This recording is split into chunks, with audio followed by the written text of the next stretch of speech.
My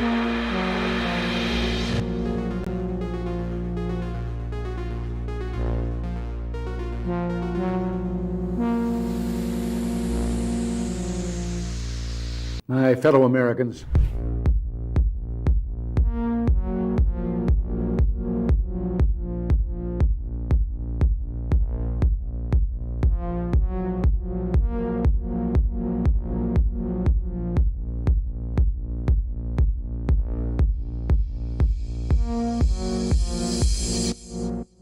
You might be wondering, why in the world is there a 30-minute countdown before the show starts? Well, we actually start live every day at 4 p.m. Eastern time, so this whole 30-minute countdown is a chance for YouTube and Rumble to send out their alerts and notifications, so we encourage you to gather up and hang out with everyone in the chat room. So every day at 4 p.m. Eastern time is when we do this show live. You can join us for the countdown if you like, or just set your clock and reminder that at 4 p.m. Eastern is when we go live. You can also make sure you subscribe and turn on that bell notification, so hopefully you will get a notification. What do you have to say about dictators of countries like Indonesia, who we sell weapons to, yet they are slaughtering people in East Timor? What do you have to say about Israel, who is slaughtering Palestinians, who impose martial law? What do you have to say about that? Those are our allies. Why do we sell weapons to these countries? Why do we support them? Why do we bomb Iraq when it commits similar problems?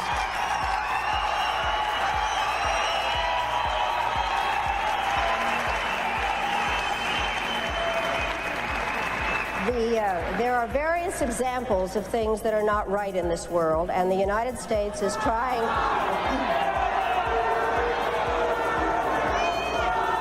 I really am surprised that people feel that it is necessary to defend the rights of Saddam Hussein, when what we ought to be thinking about is how to make sure that he does not use weapons of mass destruction.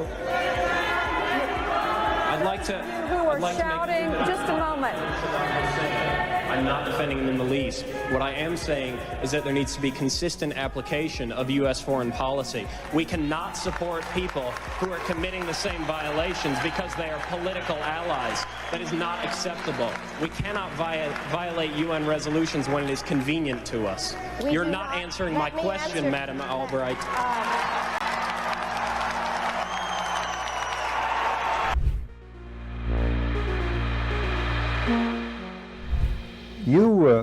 You briefed the press, did you not, when you were there?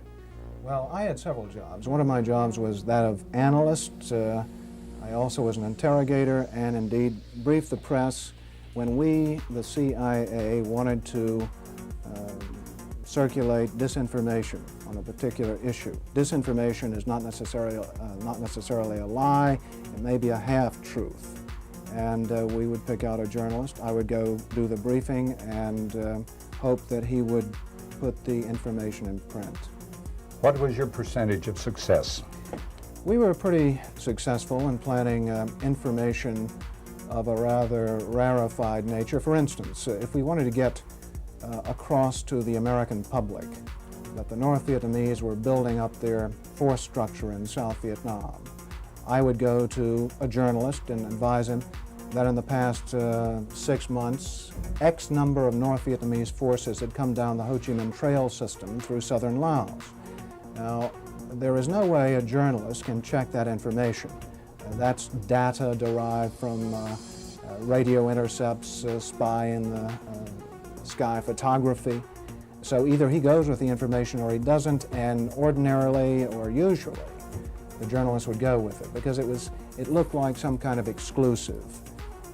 Go after these gentlemen. I would be directed to cultivate them, to spend time with them at the Caravel Hotel or the Continental Hotel, to socialize with them, and slowly but surely to try to gain their confidence by dolloping out valid information which was true.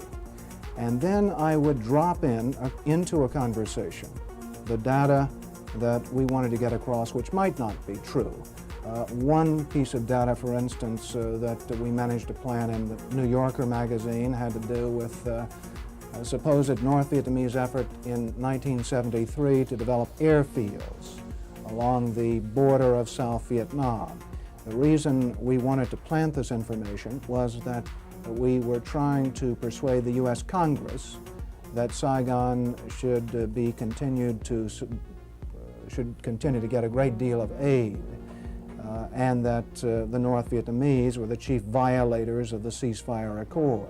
That was printed in the New Yorker magazine under the byline of Robert Chaplin, as indeed was a great deal of such information which we tried to circulate.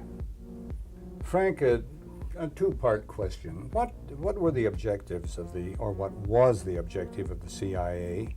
What about the moral implications of what you were doing in feeding disinformation? Did the objective override the moral implications, moral problems? Well, the objective of the agency in general is to generate intelligence and get it back to Washington, to get at the truth and make sure the policymakers understand it. When you plant disinformation, you are diverging from that objective, and I think probably in retrospect it was very counterproductive. I am, as an ex-CIA agent, opposed to the disinformation activities in which I was involved. I admit that I was involved, and I think it served no useful purpose. Propagandizing the American public or Congress is not the CIA's job.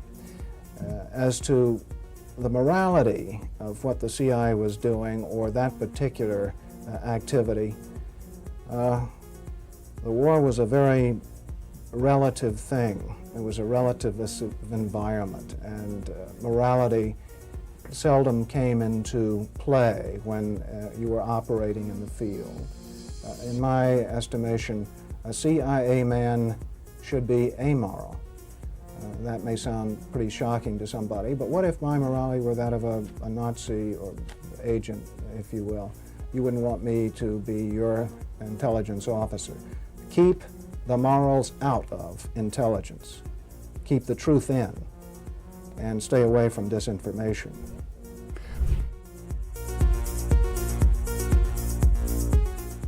It would have been more appropriate for Mr. Trudeau, Prime Minister of Canada, to address this House according to Article 144, an article which was specifically designed to debate violations of human rights, democracy, and the rule of law, which is clearly the case with Mr.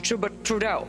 Then again, a Prime Minister who openly admires the Chinese basic dictatorship, who tramples on fundamental rights by persecuting and criminalizing his own citizens as terrorists just because they dared to stand up to his perverted concept of democracy, should not be allowed to speak in this House at all. Mr. Trudeau, you are a disgrace for any democracy. Please spare us your presence. Thank you. And it might sound radical, colleagues, but the answer to war is not more war, it's peace. And peace isn't delivered by the barrel of a gun, it's delivered by diplomacy, by dialogue. You can wish away your continent's history, but we share a continent with Russia. We will sit down with Russia. There will be a negotiated peace, and this organisation should be promoting it earlier rather than delaying it and making sure that more Ukrainians die. Your feigning of sympathy rings hollow. It makes me sick, to be honest with you.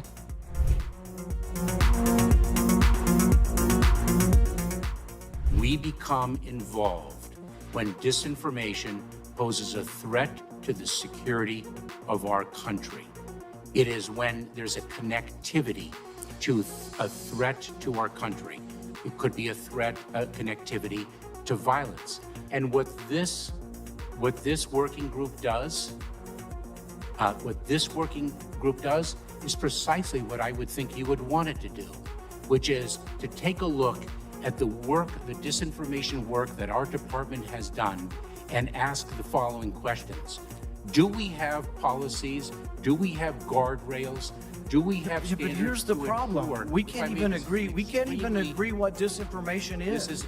You can't even agree that it was disinformation, that the Russians fed information to the Steele dossier. If you can't agree to that, how are we ever going to come to an agreement on what is disinformation so you can police it on social media? Senator, I have 2 points, if I may finish. Number one, that what this office what this working group does, because it's not an office, what this working group does is ensure that there are guardrails, definitions, standards to make sure that the free speech rights, the civil rights, civil liberties, and privacy rights of individuals. So do you think COVID disinformation threatens our national security? And number two, if I may, Senator, and number two, is it your proposition that when the cartels spread disinformation with respect to our immigration policies to try to lure vulnerable migrants to our border illegally? I think you've got no idea what disinformation is, and I don't think the government's capable of it. Do you know who the greatest propagator of disinformation in the history of the world is? The U.S. government. Are you familiar with McNamara, the Pentagon Papers? Are you familiar with George W. Bush and the weapons of mass destruction? Are you familiar with Iran-Contra? I mean, think of all the debates and disputes we've had over the last 50 years in our country. We work them out by debating them. We don't work them out by the government being the arbiter. I don't want guardrails. I want you to have nothing to do with speech. You think we can't determine, speech by traffickers is disinformation? You think the American people are so stupid they need you to tell them what the truth is? You can't even admit what the truth is with the Steele dossier. I don't trust government to figure out what the truth is. Government is largely disseminating disinformation.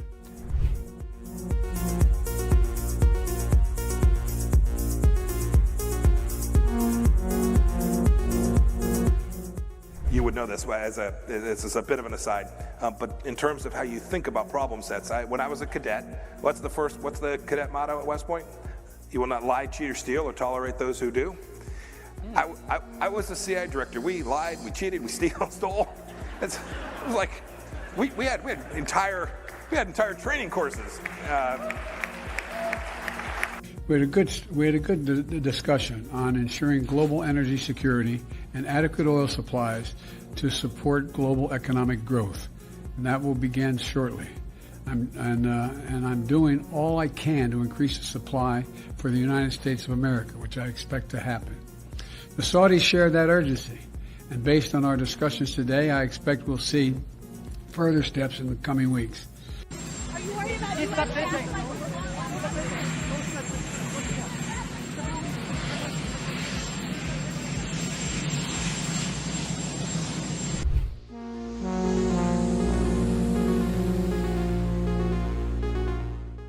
Hey everyone, just as a reminder, our show starts at 4 p.m. Eastern Time, just a few minutes from now, but I should remind you that we have a daily newsletter. It's totally free. Natalie and I work very hard on it every morning over a cup of coffee, putting the stories together that we think are important that the mainstream media is going to ignore. All you need to do is go to our website. It's just redacted.inc. Put in your email address. We won't ever sell your email to anybody. And then you'll receive a welcome email, and all you need to do is verify that email, and 7 a.m. Eastern Time is when we send out our daily newsletter. And it's about 5 or 10 minutes in length that you can read it over your cup of coffee. And like I said, we cover 4 or 5 of the big stories of the day, plus a couple of things you might have missed while you were sleeping. We try to have some fun with it, add a little humor into it.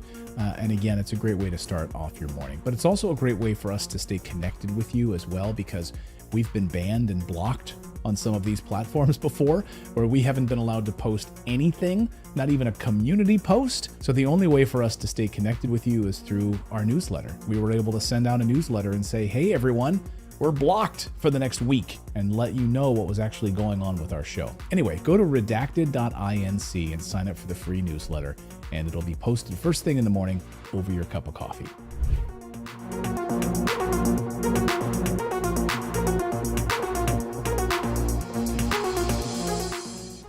One of the hopeful things that I've discovered is that nearly every war that has started in the past 50 years has been a result of media lies.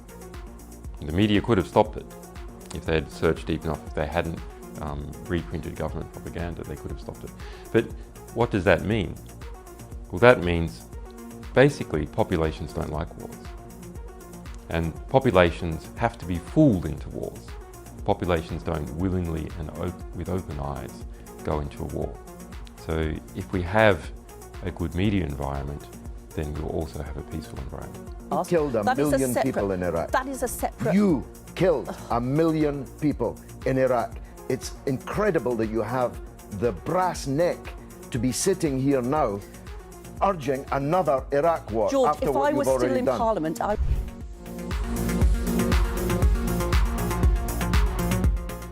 There can be no doubt that Saddam Hussein has biological weapons and the capability to rapidly produce more, many more. And he has the ability to dispense these lethal poisons and diseases in ways that can cause massive death and destruction. If biological weapons seem too terrible to contemplate, chemical weapons are equally chilling. UNMOVIC already laid out much of this, and it is documented for all of us to read in UNSCOM's 1999 report on the subject. If we consider just one category of missing weaponry, 6,500 bombs from the Iran-Iraq war, UNMOVIC says the amount of chemical agent in them would be in the order of 1,000 tons. These quantities of chemical weapons are now unaccounted for. Dr. Blick says, quipped that, quote, mustard gas is not marmalade.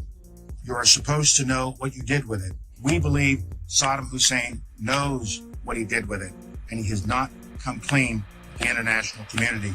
We have evidence these weapons existed. What we don't have is evidence from Iraq that they have been destroyed or where they are. That is what we are still waiting for.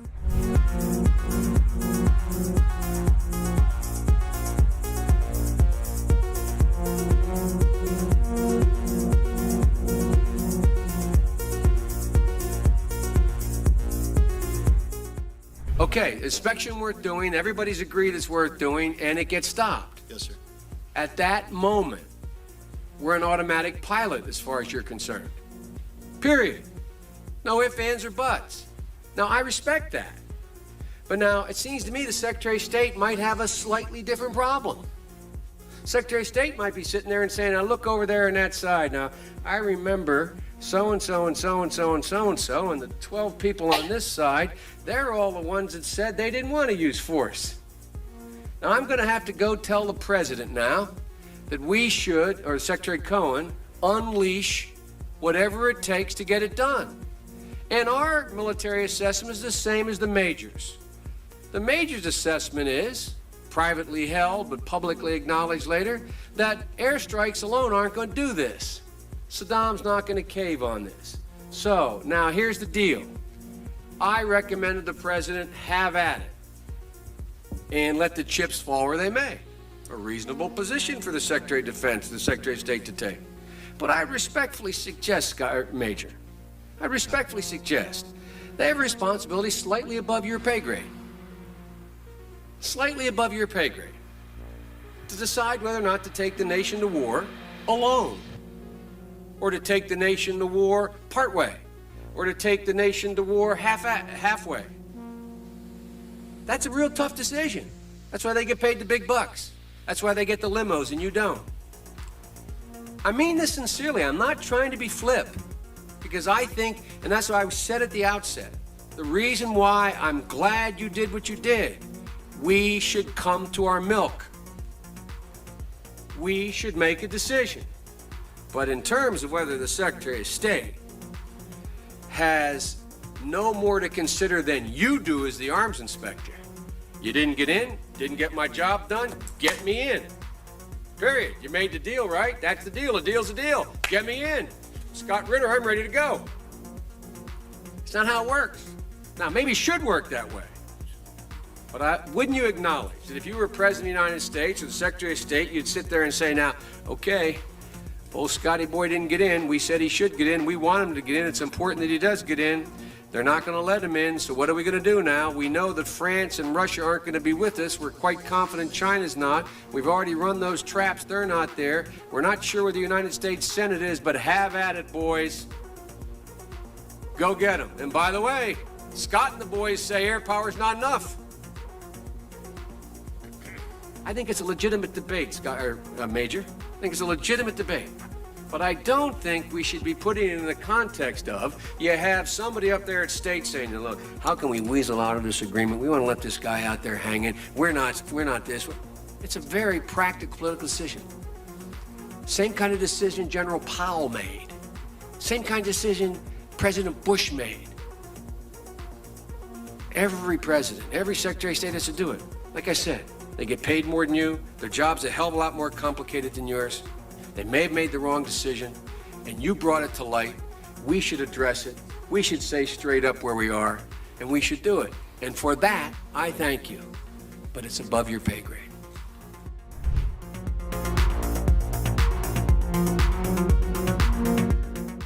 About 10 days after 9/11, I went through the Pentagon, and one of the generals called me and he said, "Sir, you got to come in and talk to me a sec." He says, "We've made the decision. We're going to war with Iraq." I said, "We're going to war with Iraq? Why?" He said, "I don't know." He said, "I guess they don't know what else to do." He said, "I guess it's like we don't know what to do about terrorists, but we've got a good military and we can take down governments." And he said, "I guess if the only tool you have is a hammer, every problem has to look like a nail." So I came back to see him a few weeks later, and by that time we were bombing in Afghanistan. I said, "Are we still going to war with Iraq?" And he said, "Oh, it's worse than that." He reached over on his desk, he picked up a piece of paper. He said, "I just got this down from upstairs," meaning the Secretary of Defense's office today, and he said, "This is a memo that describes how we're going to take out 7 countries in 5 years, starting with Iraq and then Syria, Lebanon, Libya, Somalia, Sudan, and finishing off Iran."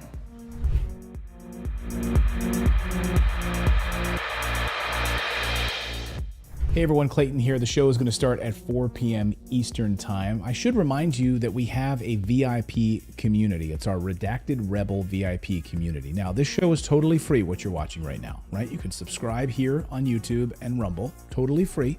But if you'd like to support independent journalism, we are run by you. Without you guys, we wouldn't be able to do this show. We wouldn't be able to hire the team that we have. We wouldn't be able to afford the servers that we have. We wouldn't be able to afford the reporters that we have, the team that we have. So you can support us by going to redacted.inc, and on the right side of your screen, you'll see a VIP community button. Just click that, and for the price of a cup of coffee once a month, you can support us. We put out exclusive content, early interviews that no one else will see, live streams just for our VIP Rebel community. So again, it's totally free to watch this show, but if you do want to support independent journalism, we would really appreciate it. Come on over to redacted.inc, click on that community button, and decide if you want to sign up or not. It's totally up to you. We thank you. And meanwhile, the show will start in just a few moments at 4 p.m. Eastern Time.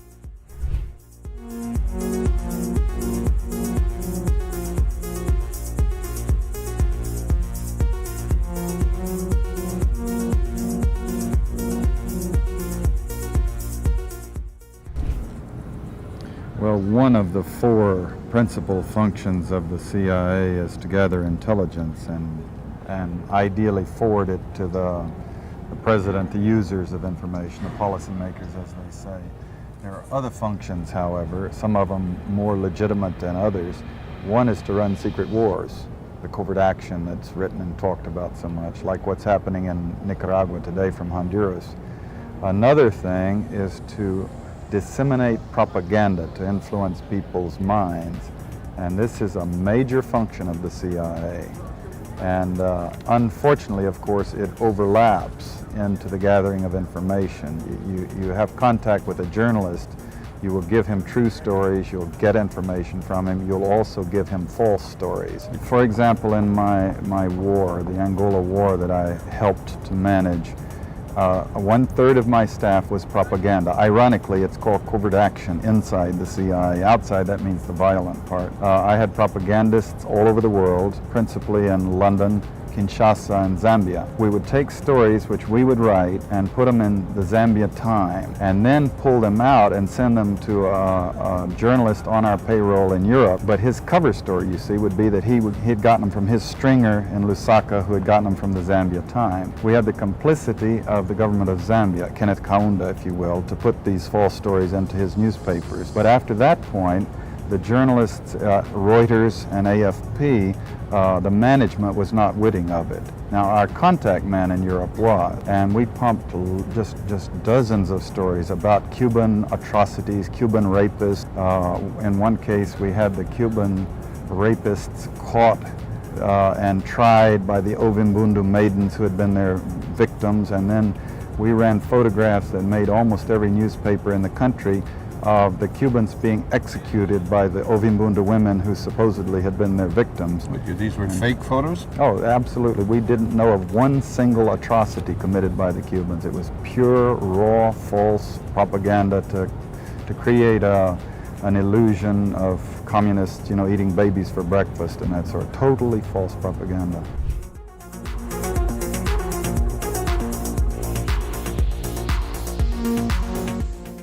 The only reason that I'm allowed to ask you this question is because today the federal court ruled that the government doesn't have the right to determine who is or is not a journalist. This is the second election in a row that the court had to overturn your government. Do you still insist on being able to make that decision, and why? First of all, questions around accreditation were handled by the press gallery and the consortium of networks who have strong perspectives on quality journalism and the important information that is shared with Canadians. The reality is organizations like yours that continue to spread misinformation and disinformation on the science around vaccines, around how we're going to actually get through this pandemic and be there for each other and keep our kids safe, is part of why we're seeing such unfortunate anger and lack of understanding of basic science. And quite frankly, I won't call it a media organization, your group of individuals need to take accountability for some of the polarization that we're seeing in this country. And I think Canadians are cluing into the fact that there is a really important decision we take about the kind of country we want to see. And I salute all extraordinary, hardworking journalists that put science and facts at the heart of what they do and ask me tough questions every day, but make sure that they are educating and informing Canadians from a broad range of perspectives, which is the last thing that you guys do.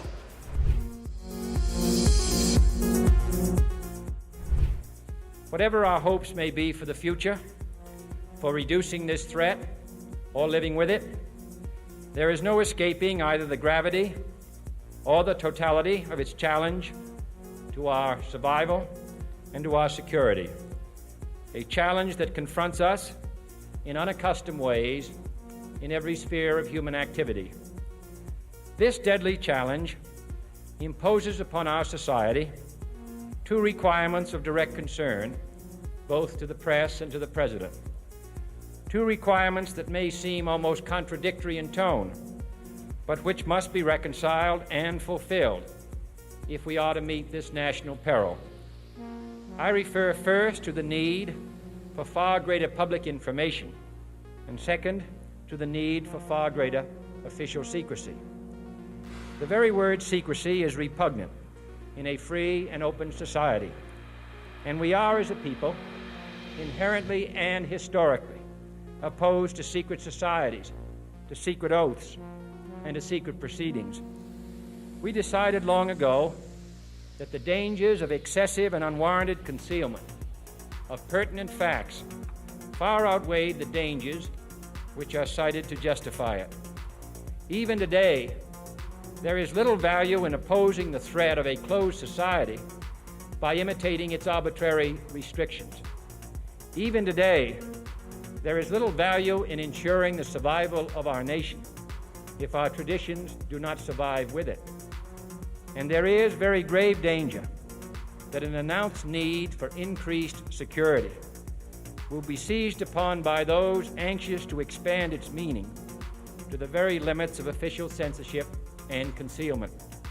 That I do not intend to permit to the extent that it's in my control. And no official of my administration, whether his rank is high or low, civilian or military, should interpret my words here tonight as an excuse to censor the news, to stifle dissent, to cover up our mistakes, or to withhold from the press and the public the facts they deserve to know.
Welcome, everyone, to Redacted. On this show, we help you navigate this crazy clown world. I'm Clayton Morris. I'm Natalie Morris. And tonight, we've got a lot of news to get to. We're going to look at the United States' latest push to go to war with Iran over what happened in the United States Congress overnight, the legislation that is now in place to give the United States government and President Biden basically unlimited war powers to do whatever he wants and launch an attack against Iran. But it really depends on what they're going to do. Yeah, so we're sending a third carrier group to that region. You know what's coming, so we'll cover that part of the story. Plus, we're going to talk about the internal fighting inside of Israel, what may be the consequence of the division about the response to Gaza. We're also going to talk about a possibility of Pfizer going bankrupt. Is it because no one's getting the COVID vaccine? Is this the end of the pandemic? It's not necessarily good news for anybody because the mechanisms in place that allowed Pfizer to basically do a bait and switch around its vaccine will remain in place. We're going to talk about that as well. Also, we had the Polish elections. We're going to get an update on what that means for the future of Poland and the EU. And also, where is Justin Trudeau?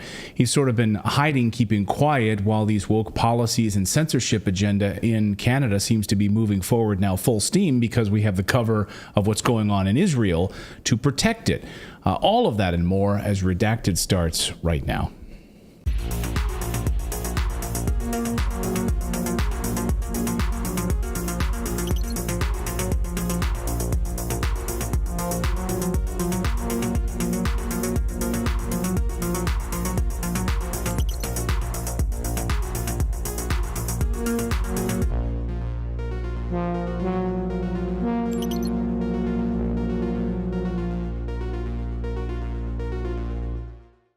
All right, welcome in everyone on this Tuesday. So glad to have all of you here. Let us know where you're joining us from around the world. Please say hello if you're new here. If this is your first time joining us, we are live at 4 p.m. Eastern time, Monday through Thursday. So glad to have all of you here. Say new if you are new, and we will welcome you with open arms. By the way, if you do subscribe to the channel during the show, your name will pop up here on the big board, and your big name will pop up here on the big board, so it'll flash Little up here. names Little also names welcome. too. The other day, or yesterday, we got a super chat from God. Oh, we just got MLK. And MLK. MLK is here. Thank you for that. MLK23 just subscribed. So we had God and we had MLK subscribed to the show. So good to see all of you. All right, so that's if you subscribe to our YouTube channel. You also can subscribe to our newsletter. That comes out every day that this show comes out, Monday through Thursday. It's quite a few hours before the show, so we sort of plan for it to be out in the morning time, around East Coast time, and then this show comes in the late afternoon, so you have plenty of news to bookend your day from Redacted. All you have to do, again, it's free, is go to redacted.inc, put in your email address, and then verify that we can email you, and you will get this free subscription to our newsletter. It's a great place to keep track of original sources and links, so we will give you the news plus a little bit about our take on it, and then we will link you to original sources because... And this is what the newsletter looks like. This is what it looks like there because the mainstream media... they do not link you to sources at all. That is just, it's a dying breed. I don't know if they just don't teach that in journalism school anymore. Do you notice this when you're reading, if you're reading mainstream media, you will see a summary of something saying, oh, the judge, for instance, the judge in the Trump case issued this order. They don't bother to link you to it so that you can read it to yourself. I find that unconscionable. I guess they think that you trust their analysis. You shouldn't do that. You should have original links to these stories. The links would destroy their narratives. That's probably true. Yes, that's usually the case. Well, I don't have a narrative. I just want you to be informed and think for yourself. And I always appreciate your comments back. For instance, today we wrote about how the United States Social Security has been downgraded to a C+ by ratings companies around the world. And of course that's the case because Social Security is a Ponzi scheme. And I happily can defend that. And I enjoyed the emails that came back from a comment such as that. So yes, please do subscribe to the newsletter. It's our favorite way to keep in touch with you. Redacted.inc. It's not .com. Redacted.inc. All right. Thank you so much for subscribing to the show and the channel. All right. We're not brother and sister. We're married, just in case you... That we had twice that last night, that question in the chat, and then just now someone said we are siblings. We are not. We're a married couple. We will have been married. Friday is our anniversary. How many years, darling? 45 years. No, I don't know. 13. We'll have been married 13 years on years. Friday. Our marriage is turning into a teenager, and it's moody. It is super moody. Actually, this marriage is not moody. We're pretty. It's pretty fine. Pretty good. Pretty That's chill. what you think? Pretty chill. Our actual teenager is moody. But, Yeah. But this one. Anyway, all right. So let's talk about that. Oh, by the way, someone in the chat just said, I love how people will post celebrity RIP. They'll put like RIP and they'll name a random celebrity. It's always Mila Kunis. I don't think it's always Mila Kunis. It's Every time random. I see it, it's Mila That's the Kunis. first time ever someone just put RIP Mila Kunis, and then the other day it was like RIP. No, I don't know. that's the third time. I've seen that 3 times. Same person. RIP Mila Kunis is not dead. No. But I think I don't know why people do that, but I think because like everyone in the chat's like, "What? Mila Kunis died?" So if you guys see RIP somebody, just ignore that. That's fake news. That's fake news. As far as we know. Mila Kunis is not dead yet. Okay. Well, we just learned that the United States House of Foreign Affairs Committee is also not dead. They just drafted legislation that authorizes President Biden to go to war against Iran. So here we go, guys. This is a neocon's wet dream, of course. They've been wanting this for years. This is exactly what Republicans in Washington have wanted for many, many years. And by proxy, every Democrat wants it too. I mean, there are no anti-war people left in Congress at all. There's no daylight between these two corrupt political parties. Make no mistake about it. Republicans, Democrats, it doesn't matter. It really doesn't matter. Maybe the only one who was like actively challenging money to Ukraine was Matt Gaetz. Heck, Jim Jordan was somebody, challenging money to Ukraine. But, I mean, they all fall in line eventually, it seems. Maybe Rand Paul, but for the most part. But anyway, this is a neocon's wet dream. Not even Bernie Sanders. Not even Bernie Sanders, like the thing we thought we would get from Bernie Sanders because he spoke out about the military-industrial the squad? complex. Yeah, the squad. What happened to them? I thought for sure he would be the one saying, at least let's do some bean counting. No. He wants no bean counting. $33 trillion in debt. So, yeah, let's go to war. That's a good idea. House Foreign Affairs Committee Chairman Mike McCall just told CNN that his committee is drafting legislation in the event that it's necessary to authorize U.S. military force if the current conflict between Israel and the 17 factions of Palestinians, you can call it Hamas if you want to. That's how the mainstream media frames it, of course. But that's if it spills over any further, then the U.S. would use military force if the current conflict between Israel and Palestinians basically broadens into a wider war with Iran. That's the message of this legislation from the U.S. Foreign Affairs Committee. And this gives Biden unlimited power to carry out attacks inside of Iran, using American men and women as sacrificial lambs for their neo-colonial aims. That's exactly what they're doing. Wait, did Biden ask for this power? By the way, well, interestingly, McCall danced around this question and wouldn't answer the question when pressed. Actually, here's a transcript of it. McCall was careful not to say whether the White House had specifically asked for such an authorization, telling reporters, quote, "I don't want to confirm that. It's just that there is concern that, well, we're currently drafting one in the event it's necessary," end quote. He doesn't usually mince words or fumble around with his words like Biden does. So when asked on that very question, did Biden even ask for this? Did the president ask for authorization to go to war with Iran? Well,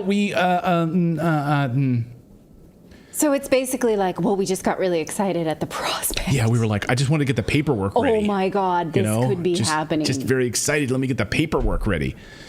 You'll remember Mike McCall, of course, is the same douchebag, a warmonger that wants an all-out war with Russia. He's the same guy that wanted to send F-16s. He's okay with a nuclear war against Russia. He wanted to send F-16s to Ukraine. So this is the guy itching to launch a war against Iran. By the way, Biden hasn't asked for this authorization to attack Iran, as we said. But Mike McCall wants to be ready just to hand him that slip of paper because he's been itching for this over the past week and says that everything that happened in Israel is all clearly Iran's fault. What evidence do you have? But here he is. Remember, Iran has financed Hamas. They gave, $150 million to them just last year. They give them the rockets that they fire into Israel. And the idea that they're not complicit with this or have fingerprints is absolutely insane. Yeah, it's absolutely insane. Really? So even though just last week CNN was reporting that U.S. intelligence has not been able to make this direct link yet, but they're going to keep trying. They're going to keep trying. They're going to keep looking for it. We're going to keep looking for, babies in incubators like and weapons of mass destructions in Iraq. What sort of fake intelligence can we drum up? Can we get Colin Powell back from the dead? Can we get Colin Powell to come and hold a little vial up and say that they found out that this whole thing was carried out because of Iran? Their cell networks were the ones. I think there's more evidence pointing to the weapons coming from us. Right. We spoke about that yesterday. I mean, it's hilarious, right? This idea, the notion that we're so upset at Iran may had something to do with Hamas that we would then invade Iran. Can you think about the insane logic of this for a second? Mike McCall can. Well, he's thought this out. Listen to what his whole reasoning is on this, specifically about this idea of, Iran clearly sent weapons to Hamas. Wait a second. Who the F created Hamas along with Israel? Who the hell funded and created Hamas? We did. Watch this. This is the nightmare scenario we've always been worried about. Israel, there's no question they're going to go into Gaza. It's their 9/11. They want justice. They're going to go in and take out Hamas, which is like ISIS. I went to that kibbutz where they killed all the little children there and decapitated them. It's going to happen. So then what is Iran going to do? Are they just going to help their proxies like Hezbollah and others? Or are they going to get directly involved in this conflict? Either way, Maria, my committee is charged with war and peace. My committee has the power to declare war or issue an authorized use of military force. We don't want to do that. But if this escalates, that's what worries me the most. Tell me what you're referring to. Are you saying that the United States will have to get involved? Well, if we want to stop, say, Israel from obliterating Iran, yes. And that would be a question for the American people. Do we want to get involved to defend Israel? Right now, we're just providing weapons and training. We're not involved. We're not firing our missiles from our destroyer ships in the Mediterranean. But the minute that happens, it does trigger the War Powers Act. And so that's why we have to be so careful here and pray that it does not escalate to that level, because what would follow after that would be very bloody. It sounds like you expect this escalation to happen. I think the Hezbollah one will, as soon as Israel goes into Gaza. That's the nightmare scenario that I talked about. The Situation Room is how can Hezbollah not go in when the narratives come out? Hamas is very good at propaganda, as you've seen, and they're going to blame all this on Israel, even though they drew first blood. They were the ones that went in to this massacre, 9/11 style. It's their fault, not Israel's. But when Israel responds, they get blamed for it. And then Hezbollah gets involved with all their rockets. Right. And then if Iran gets in there, then we're talking about issues of war and peace. Yeah, so my committee is in charge of war and peace. But we love the war part. The peace part, that's not something I really ever bring up on our meeting notes. Yeah. Like when I held our meetings at the War and Peace. Part ever won? It's accidental when it happens. We've decided we're going to have complete peace with Iran. We all talked about it, and we just want everything to be beautiful. Yeah. So we're not going to do anything. We're going to go to the talking table instead. Yeah, what do you say, Philip? Am I the only one that caught that he said that we have to be ready to go to war with Iran to keep Israel from obliterating Iran? Yeah, exactly. I was confused by that too. I'm like, wait, what? I thought you wanted So we need to protect Iran because Israel's going to go to war with Iran and decimate them. We just authorized the War Powers Act for President Biden in case we'll go into Iran. Are you following this? Well, here's how you protect them is that you obliterate them first, right? And then Israel can't do it. Okay. And we so it's protected preemptive. you from being obliterated by Israel because we did it first. Go get them first. Right. I guess maybe it saves the Middle East by like not having Israel to be to blame, but at the same time, that's just a ridiculous notion. Right. Well, no, they don't want Israel to get those rebuilding contracts. They want us to get all the military contracts and war contracts so that they can make the money and not Israel. Yeah, Right. when we go in and destabilize Iran, and then we have to rebuild it like we do Ukraine, BlackRock and Vanguard need those contracts. They need to be able to go in and secure those billion-dollar contracts in Right, there. and that's not Clayton being pessimistic. Before our break, we showed you the U.S. State Department's memos saying that they want to remove remove oligarchs. They want to de-oligarchization Ukraine in order to put private American investments in there. So basically, our oligarchs for your oligarchs is the unintended happy benefit of war in Ukraine. Don't think that template doesn't, sort of replicate itself in other places. But I love this idea our that oligarchs believe in democracy, so it's different. Their oligarchs aren't democratic. Yeah, so. Jeff Bezos and these guys, exactly. They believe in democracy. So I love this idea. He's pre-authorizing, giving a pre-authorization. It's like getting. Are you pre-approved for a mortgage? He's pre-authorized President Biden with this new war powers legislation to go in and attack Iran, because you know where this is going, right? And they're using Israel basically in this situation as bait. And all the intelligence services suddenly went quiet. They couldn't figure this out, what was about to happen ahead of time. We have a report also overnight, of course, that the Israeli Air Force and Army was put on a 7-hour standby. A 7-hour stand down as this was unfolding. They really knew about this. They were told to stand down. Interesting. Those reports, you can read all about them and study those this afternoon. So very fishy, the timing of all this, getting all of this legislation in place to go to attack Iran. Meanwhile, a short time ago, I had a chance to sit down with Dan Cohen because there is something very concerning happening in Israel, something that the mainstream media is not talking about at all. And it's about Israel and a civil war coming to Israel. Here's my interview with Dan. Is Israel about to descend into a civil war? Not Israelis fighting Palestinians or the 17 factions on the Palestinian side that we've been covering here on the show. No, you know that story. You know that part of the story. What you might not know is Israelis fighting Israelis, a civil war in Israel. Dan Cohen from Uncaptured Media, former Washington correspondent for Redacted, is here. And first, before we get into this story, we should point out Dan has had Uncaptured Media, his own media organization, for a number of years and has been building this up. And we're really proud of what Dan has built. He's really launched over the past week because of everything that's been happening in the Middle East. He's an expert on Israel and, of course, the Palestinian conflict.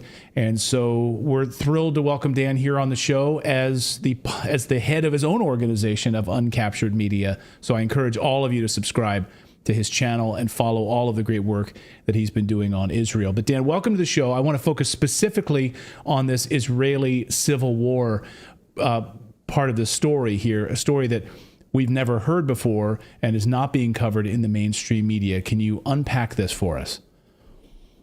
Absolutely. Thank you so much, Clayton. We know about what's happening in the Gaza Strip, this ethnic cleansing, killing of thousands of people. We know about the attack, the October 7th attack on the Israeli kibbutzim and settlements around the Gaza Strip. But what's happening inside Israel is really it's on the brink of a civil war, where you have the Azov battalion, the Azovites of Israel, which are called the Kahanists, followers of a U.S.-born rabbi named Meir Kahana, who was killed in the early 90s. This guy is the ideological father of everything happening in Israel right now, of this kind of Azov-style movement. And they are the national security minister who heads the police has just given them thousands of weapons, and they're basically to act as militias, and then to act that will collaborate with the state forces. The communications minister has just passed legislation to imprison any Israeli citizen who is accused of undermining national morale on the orders of that national security minister. So you have the government can now imprison Israeli citizens simply for the wrong opinion, and then is giving weapons to these extreme right-wing militias. So I actually interviewed the only anti-Zionist Jewish member of the Knesset, Israel's parliament. His name is Ofer Kassif. He is the most hated man in Israel by these Kahanists. So take a listen to what he had to say about what he said is the coming civil war in Israel. If you don't do something now to stop the fascist militias, what we've seen thus far is nothing comparing to what we are going to see. Israel proper, not the West Bank, not Gaza Strip, Israel proper. The streets of Israel from north to the south are going to be colored in red. Massive rivers of blood are going to be there if you don't stop them. The writing is on the wall, written in blood already. If you don't do something, what you've seen in other civil wars in the recent times, going to be repeated in Israel. So blood on the streets, I mean, Jew on Jew violence, that's what he's saying. I mean, this is supposed to be the safe haven for Jews, right? That peaceful place where you would never have Jew on Jew violence, but a civil war? Well, now the mask has been ripped off. Israel has long had this fascist kind of underbelly that doesn't get talked about in the Western media, that just calls it the only democracy in the Middle East. But the same way, we talk about Ukraine supposed to be since 2014. It's a completely different reality. Israel has this extreme right-wing nationalist movement, some of which are religious, some of which are secular or anywhere in between, that is dead set on ethnically cleansing not only the Gaza Strip, but the West Bank, and then all of Israel itself, of Palestinians. So this is not going to be Jew on Jew. These militias will target Palestinians. They'll seek to, who are Israeli citizens, who are permanent residents of Jerusalem, and then who live under occupation in the West Bank. They want to get rid of all of them. And they also will target left-wing Jews who are anti-Zionists or critical of the state. Just an example, there was an Israeli teacher in the city of Tiberias today who liked an Instagram post from an account called Eye on Palestine, and she was promptly fired, and she might be criminally prosecuted. And if you look at the tweet put it up, the tweet from Kan News, the Israeli news outlet, the responses from the Israeli public are: deport her to Gaza, strip her of her citizenship, kill her, death to this woman. That is what's pulsing through Israeli society right now. An Israeli Telegram channel with 80,000 some followers, where all they do is the most grotesque photos of dead people in Gaza. And it gets hundreds of laughs, and then they put jokes and laugh about it.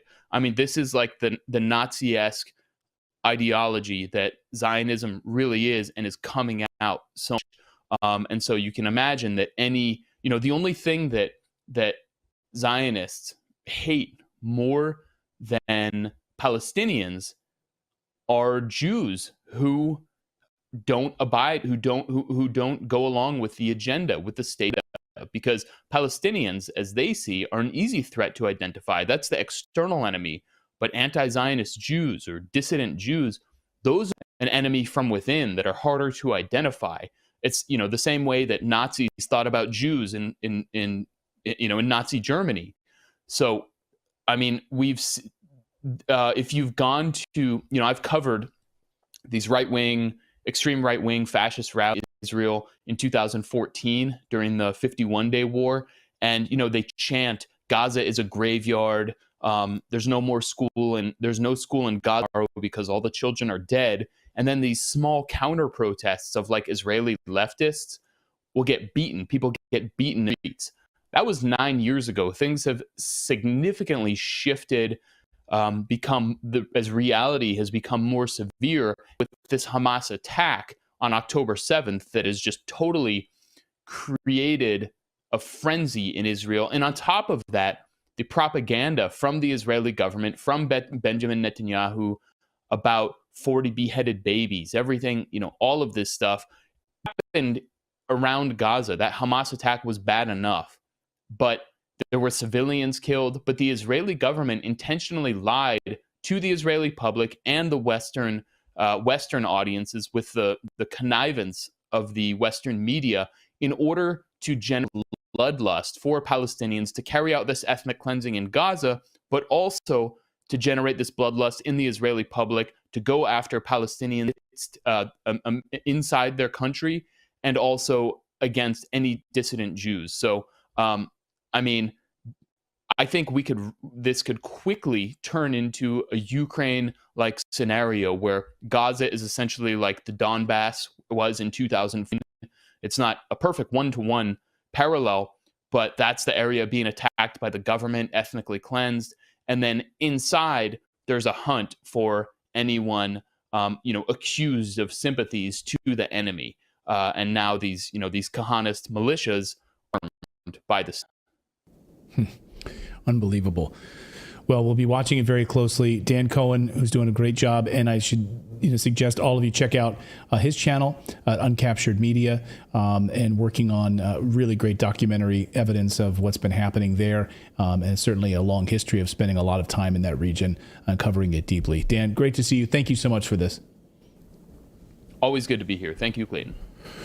Thanks, Dan. Appreciate it. And we just got word of, Iran warning of a preemptive action against Israel. Of course, they're redoubling down on that. We heard that over the past 72 hours, that if Israel does move into Gaza, that Iran's saying that they are going to double down and preemptively attack. The United States, of course, moving in that direction on perhaps a preemptive attack. Like this is how this is happening right now in Washington. All the while, President Biden. That word means nothing. Preemptive. You attack or you don't. Yeah. No. President Biden heading there tomorrow. So President Biden will be in Israel tomorrow. Anthony Blinken there right now. And of course, sources saying that there's nothing's going to happen until after President Biden's visit. Like they're not going to launch a massive invasion into Gaza while President Biden is in town. We'll see if cooler heads can prevail or if this is the staging ground, because the head of CENTCOM is there already laying the groundwork for whatever you guys need. We're there. War, you want war? The United States, we love being in multiple wars at one time. Janet Yellen said we can handle it. $33 trillion in debt. Americans struggling. That's okay. We'll send $10 billion to Israel. We'll send $100 billion to Ukraine. Whatever you want, we got it. Yeah. Not for the American people, though. Let us know your thoughts on this. We got more news coming up here on your Tuesday. Pfizer going bankrupt? Oh my God, get out your tissues. Do you guys have tissues? Get out your tissues right now, because you might shed a tear about this story over Pfizer. Wait until you hear how this could affect their bottom line with what's going on with these COVID booster shots right now. Also, Justin Trudeau, what's going on with him in Canada? We'll talk about that as the censorship bill moves forward, and the Polish elections. We're covering a lot of different stories tonight on the show, so thank you guys so much for subscribing to the channel. It's totally free to subscribe, whether you're on Rumble or YouTube. We've got those stories coming up here in a second. But first, let's talk about something is truly close to my heart, which is family and financial intelligence and financial security.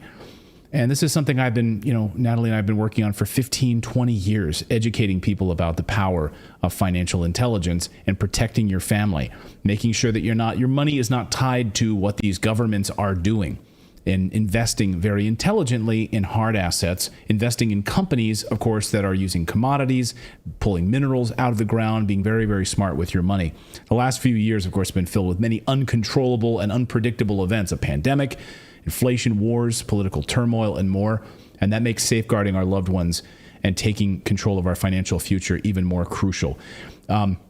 When it comes to investing, I trust our friends over at Moomoo, the Silicon Valley-based online trading platform. It's my favorite app for trading stocks, ETFs, options. There's no commissions, no account minimums, no hidden fees, and they offer a plethora of great features to help you make your great investment decisions, regardless of the size of your portfolio. Moomoo provides comprehensive research tools covering analyst ratings, financial and operating data, earnings calls, and institutional trackers for every publicly traded company. They also offer tons of learning resources, up-to-date market news, analyst expectations, all right inside of their app. And if you sign up right now, you can get 16 free stocks, including a full share of Tesla or Google. All you need to do is download the app using my link, which is redacted.inc/Moomoo, and you'll keep your funds at the level in your account for at least 60 days. And you get to enjoy your free stocks. That's right. The offer ends soon, so make sure you get started today. Get a free stock. Even if you do nothing else with the account, you get these shares. You could sell the stocks eventually and to just have all that extra money and then sell it off and then put it back in your bank account. Again, you don't have to do anything with the account if you don't want to.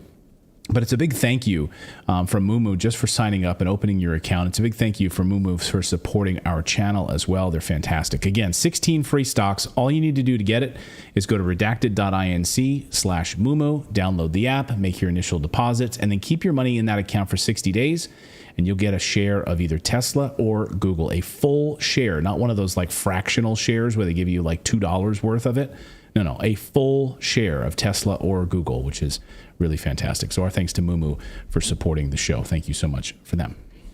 All right. Well, could Pfizer be heading for bankruptcy? Is that writing on the wall? Now, you may think, oh, no, they did so well during the pandemic. They have so much immunity. This is not an inevitability. Well, let's take a look further at what's been happening with Pfizer, because, yes, it sounds dramatic. But look at the company's financials. Pfizer just announced that they will have to conduct layoffs next year in 2024 and cut more than $3 billion in costs. Now, Pfizer is estimating this year their annual profit will be somewhere between $58 and $61 billion.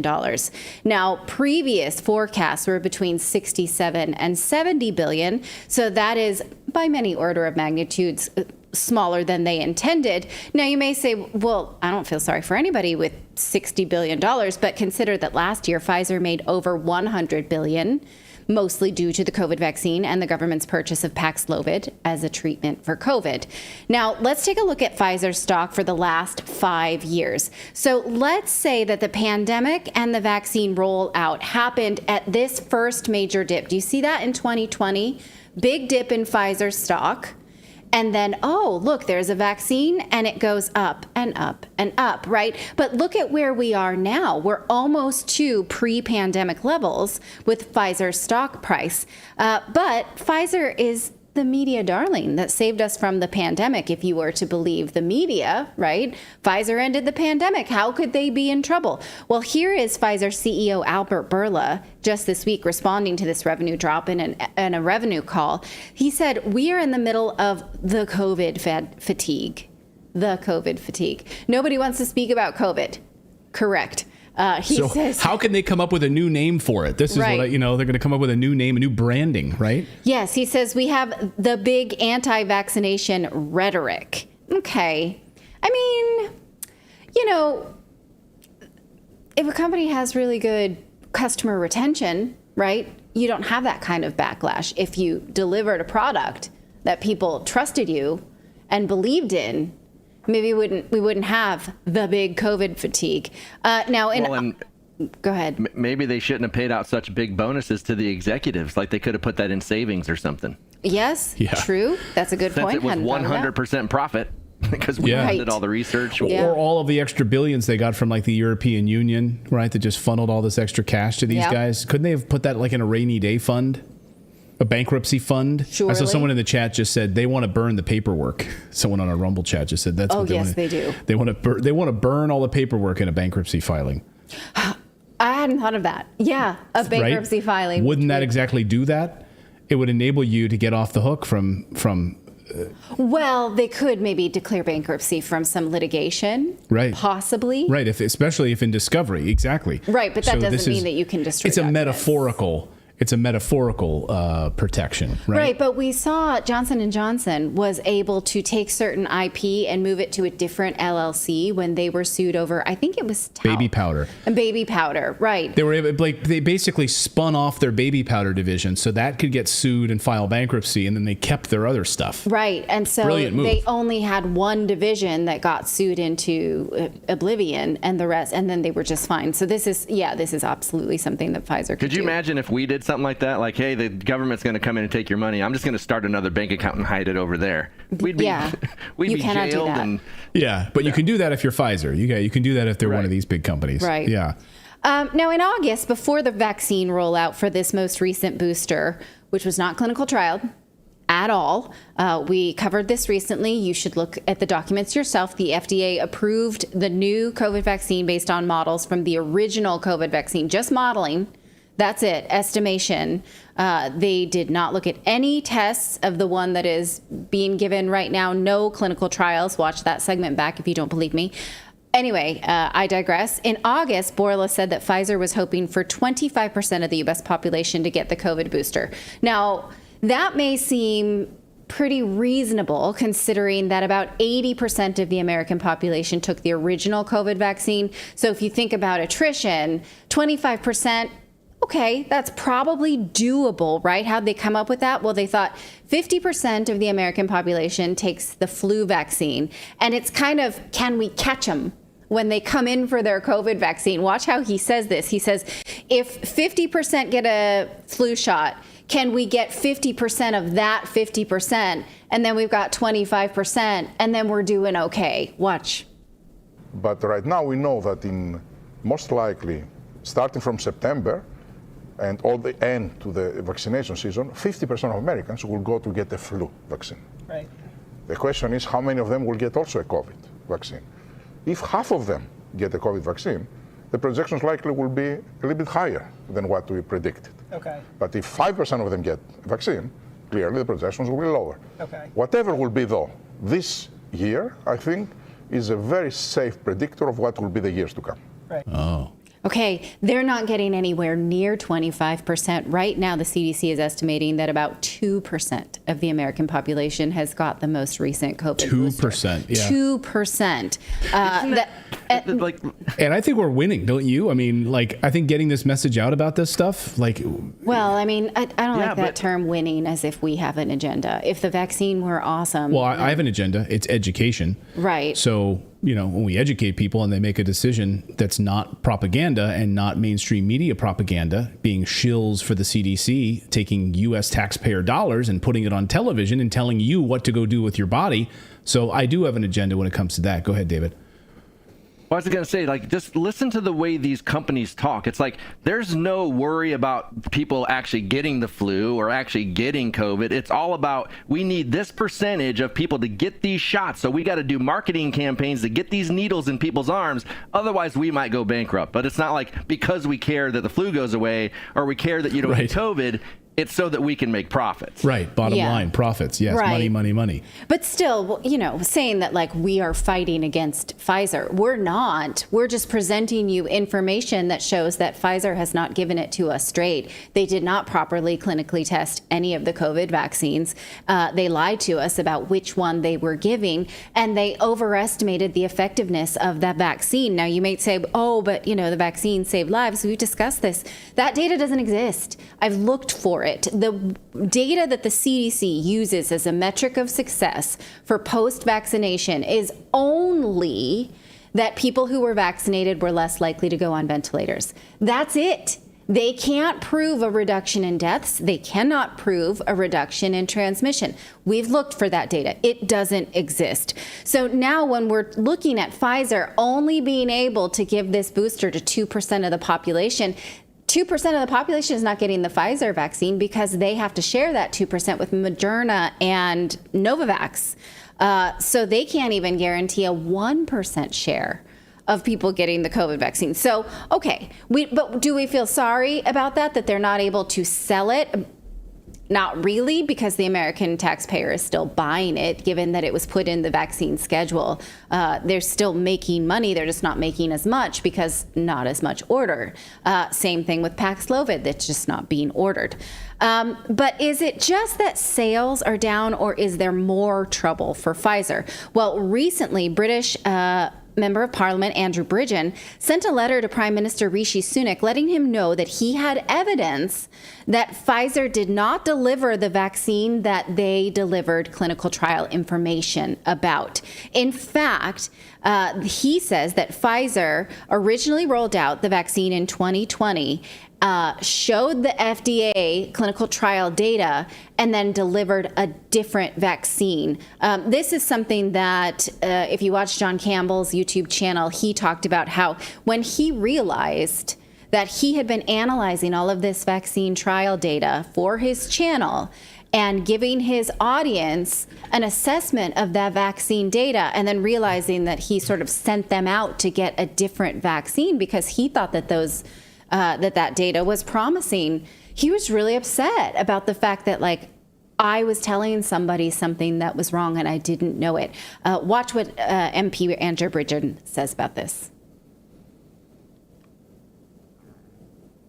On the 7th of August this year, I wrote to Prime Minister Rishi Sunak with evidence that I'd received from Dr. Josh Guchko of the Hebrew University of Jerusalem, which indicated that Pfizer had been enabled by the MHRA, the Medicines and Healthcare Product Regulatory Agency in the UK, to carry out a bait and switch operation with their vaccine, which meant that the Pfizer vaccine that was tested on 22,000 individuals with 22,000 in a placebo group was not the same vaccine that was rolled out in the UK and around the world.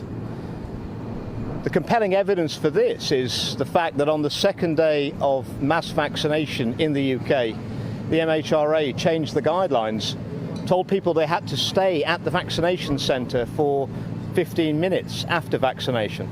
The reason for this remaining at the vaccination centre was the risk of anaphylactic shock.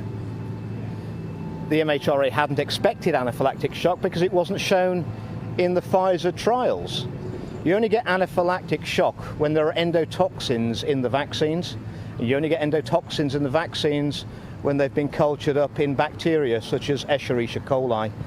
That demonstrated that the vaccine that was rolled out around the world was not manufactured in the same way or to the same standards as that vaccine that they'd got medical approval for.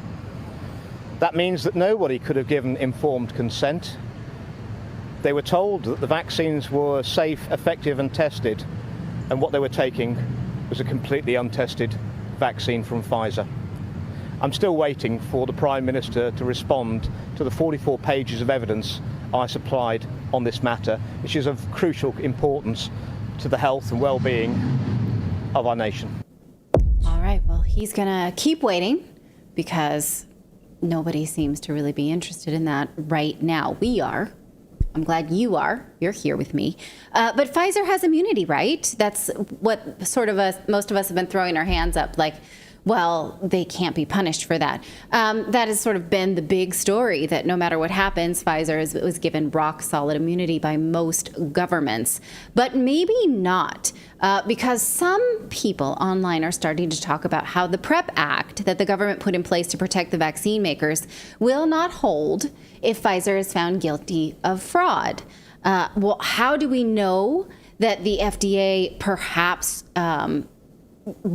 how do we know that the question is, how do we know that Big Pharma can be held liable if they are found guilty of fraud? We know because that's what happened to Purdue Pharma when they tested OxyContin and were sued into oblivion for causing the opioid epidemic. Now, here is something, I've shown you this before, but I think it's worth looking at again, at just how much the FDA is in bed with Big Pharma. Because from research from the book Dope Sick, which then later became a miniseries with, I think it's a Hulu show with Michael Keaton.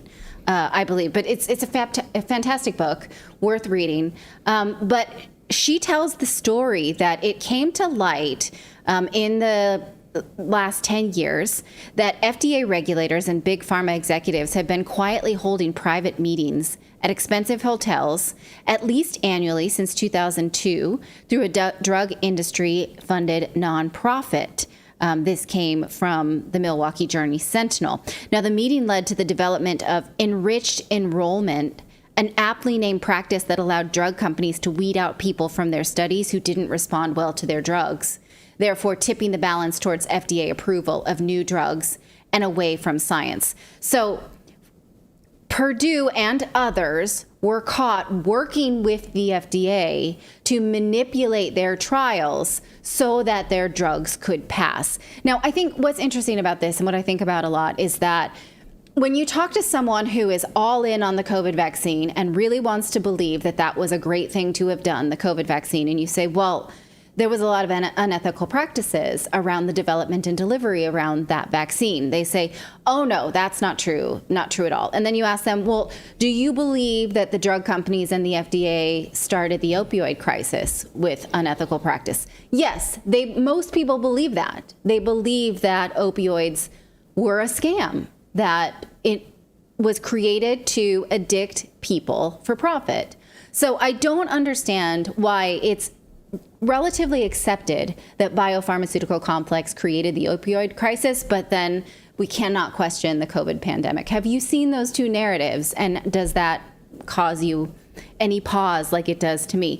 Now, it's worth noting here that the big pharma is not acting alone. The FDA is allowing this. So even if Pfizer is held to account for delivering a different vaccine, for not giving us the full weight of the clinical trials, for perhaps manipulating the clinical trials by removing people like through this, enriched enrollment.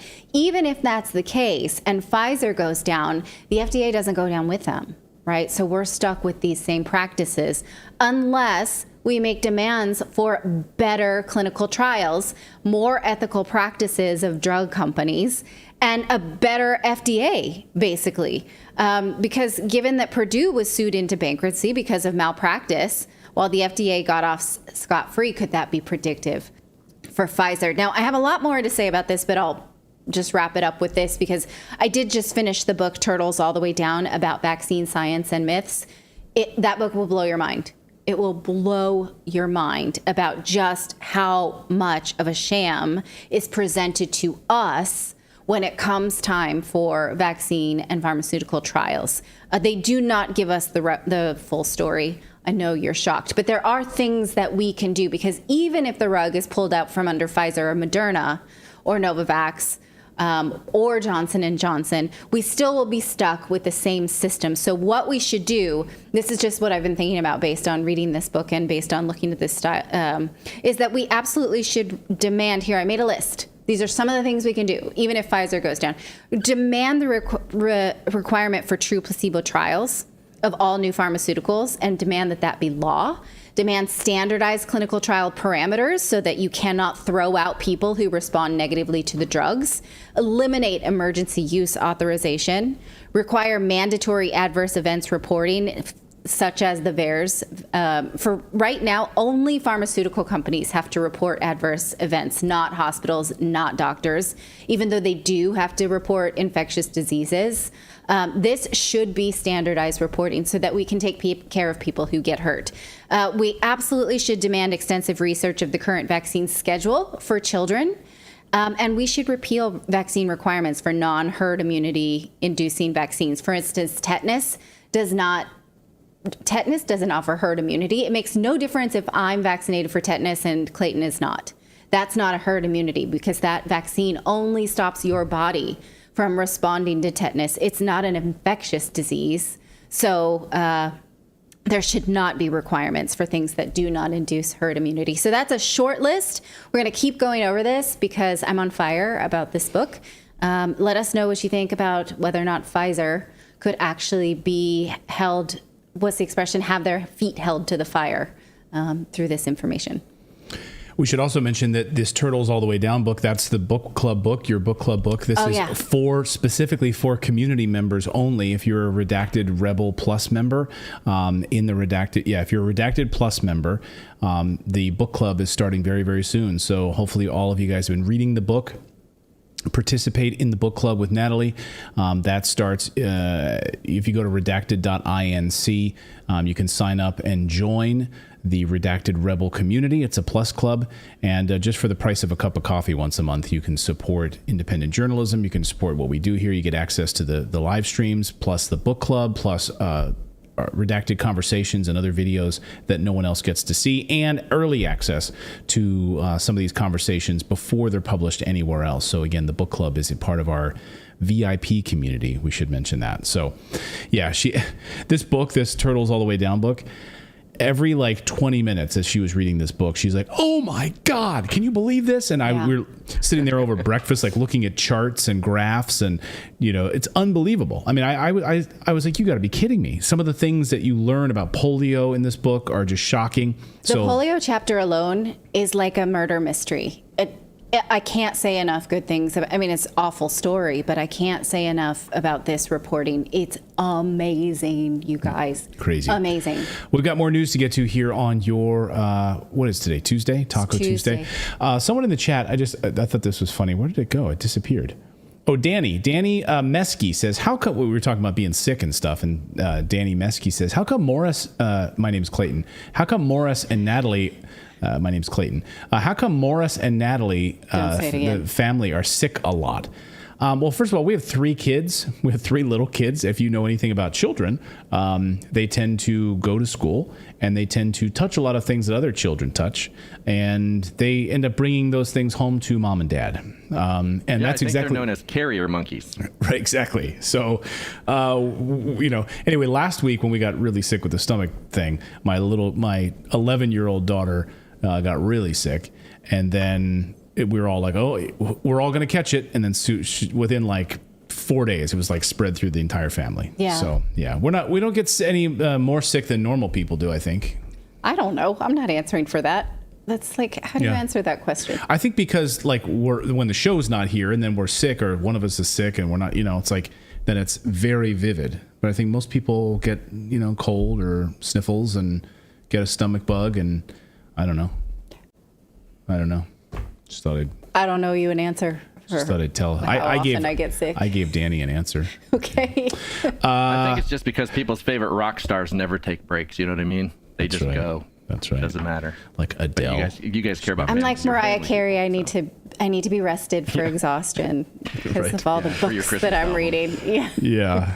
The tough life that you have. I'm more like Daniel Radcliffe. You don't ever see me, and if you do, I'm probably wearing the same thing every time. Okay. Yeah, that's Philip. The voice of Philip. You never see him, and Philip could be sick all the time. He could just play an audio clip, and we wouldn't know. He could play the same, erudite comments, and we'd be like, "Great point, Philip," even though he clipped it from 3 weeks ago. He just recorded himself and then it's played in the show. Yeah. We've got more news to get to. We're going to talk about Justin Trudeau. We're going to look at what's happening in Canada, because all of that unity, the 1,000,000-person march that was scheduled for the next few days, guess what's happening to that now? What's happening in Israel? This is perfect for the Justin Trudeau government. This is perfect cover for all of their failures and their pushing of the woke ideology and agenda in Canada. So we'll look there. We're also going to look at Poland and the results of the Polish election, and how long will this unity government stand? Is it set up for success? Is it going to be a failure? Will they align more with NATO, more with the European Union over their woke policies?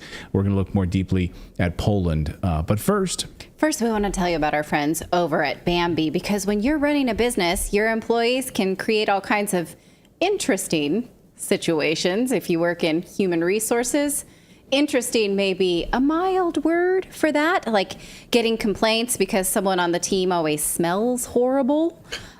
Maybe someone brings food that you don't like the smell of that food.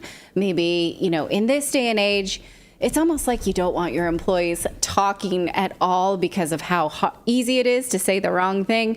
Well, maybe someone isn't showing up when they're supposed to. Well, with Bambee, you can get access to your own dedicated HR manager starting at just $99 a month. They're available by phone, email, and real-time chat, so onboarding and terminations run smoothly.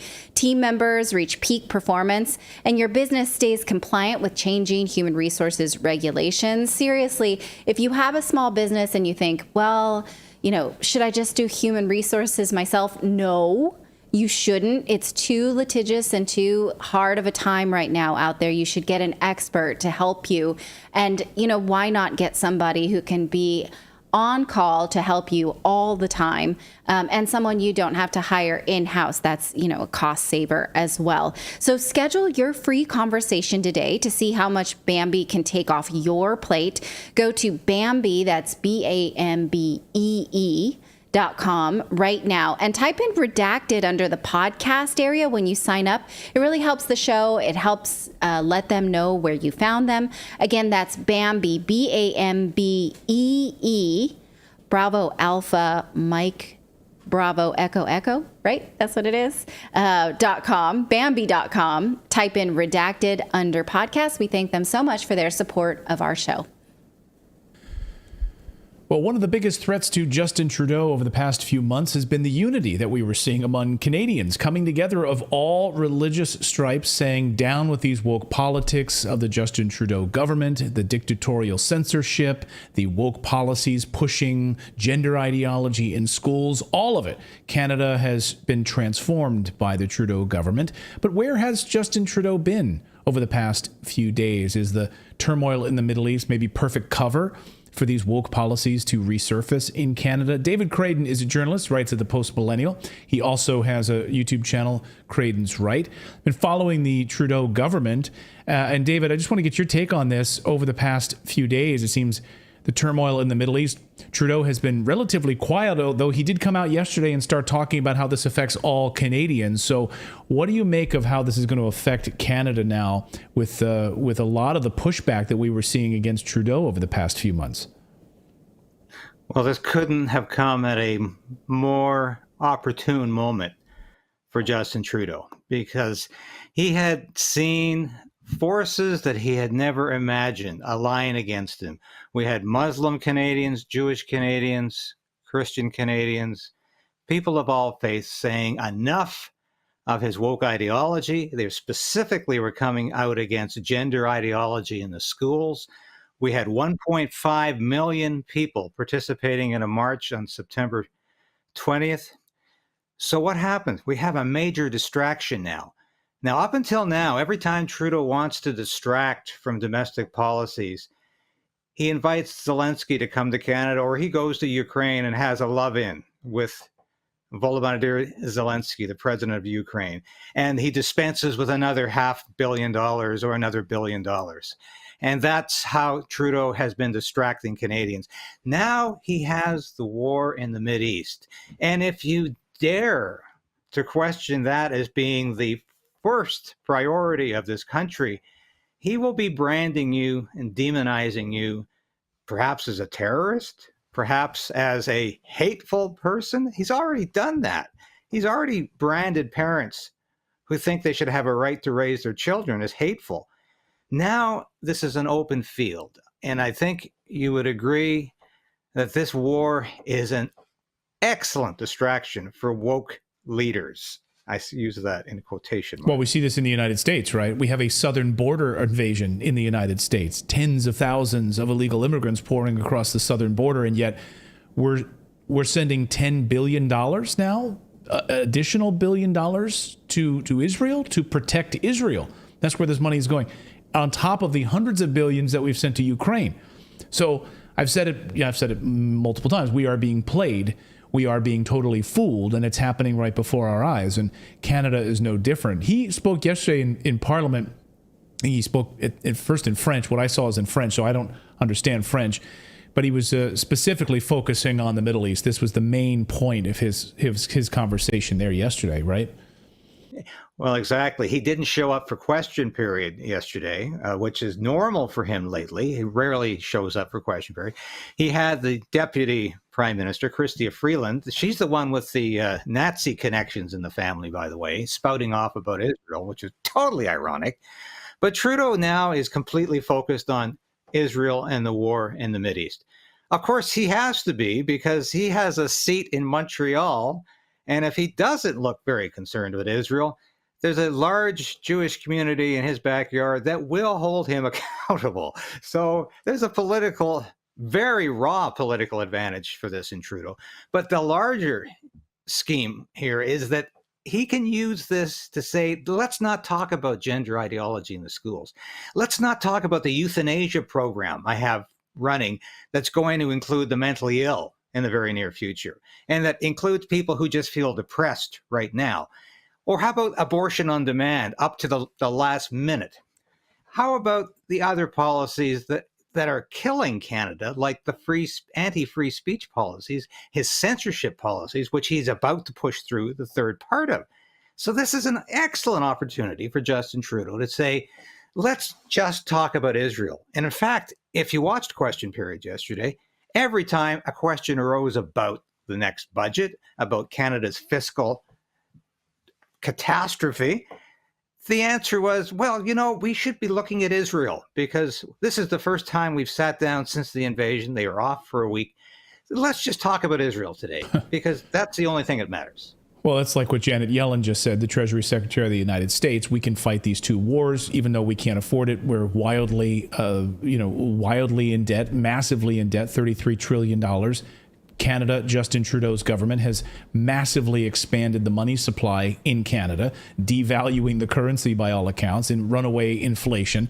And of course, this is what the opposition is really targeting in Canada, that we're going to restrict that spending, actually have a balanced budget, get this spending back and reined in and under control.